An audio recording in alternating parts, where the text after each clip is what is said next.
other than the look of the city.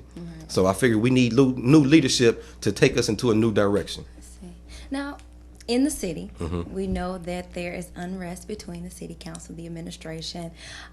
Do you feel like when you are elected to this office that there should be a connect between you, whoever's mayor, the city council? Do you feel that that is an important bond that you should have for you to be successful? Yes, I feel it is an important bond because we all have to work together.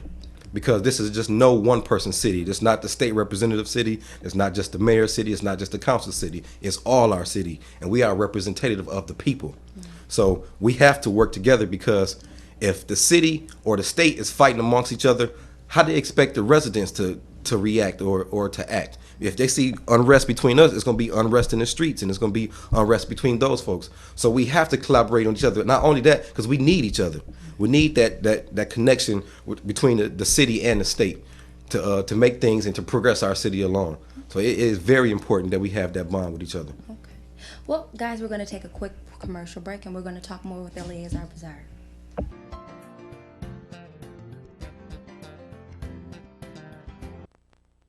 Are you interested in helping your community? Are you concerned about the homeless, literacy, or other community needs?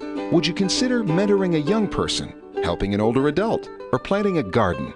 Then you're a perfect candidate to volunteer here. It's a webpage designed to match your time, talent, and interests with a variety of volunteer opportunities right here in your community. Just visit www.volhere.org and enjoy a rewarding time doing what you do best, a service of the Resource Center. Not much. I'm good, bro. Get that movie, man. Dude. Man. This is pirated. So? So, I wanted the real thing. What's the difference, man?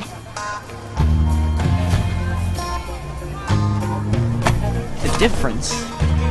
So when I start making movies, people ripping me off.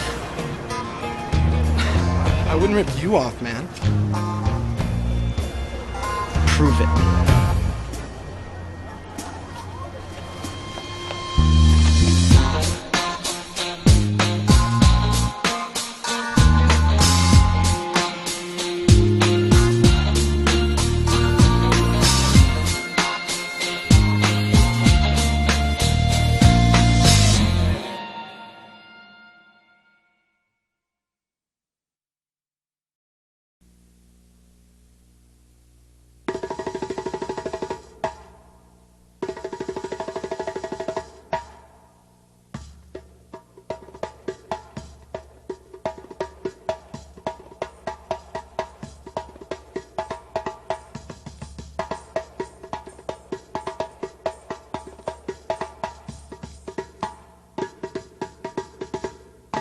Only on public access.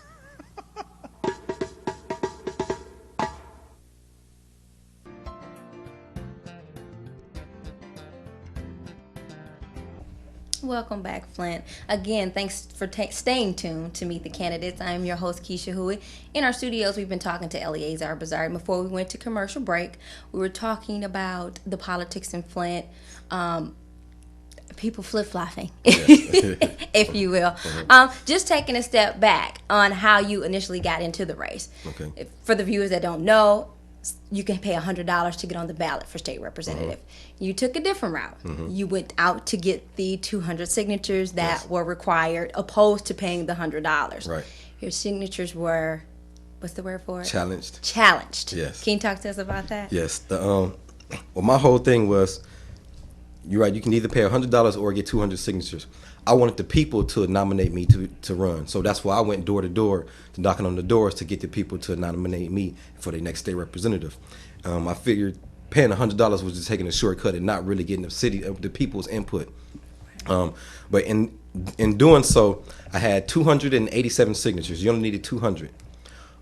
After the fact, this county threw some of them out, but also when the county threw those out, I was exactly at 200. Once you turn those in, May 13th, I believe, you had 7 days to get your petitions challenged. Well, on the 7th day, supposedly someone come out of nowhere to challenge those petitions, and they had challenged 6 of them. And when they challenged out of those 6, 4 came back as invalid. So that put me back at 196.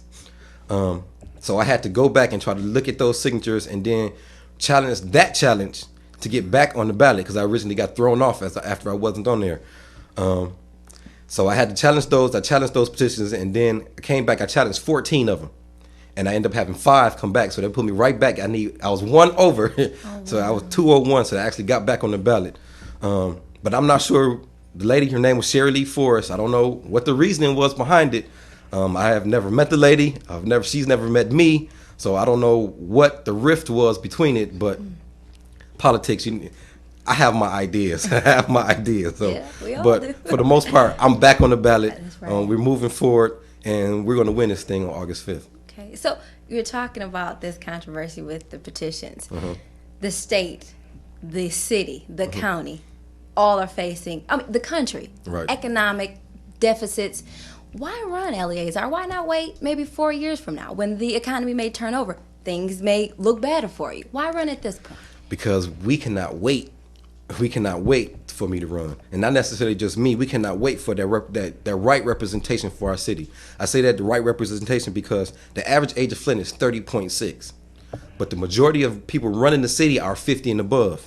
So in my opinion, they are out of touch of what the city really needs to move the city forward.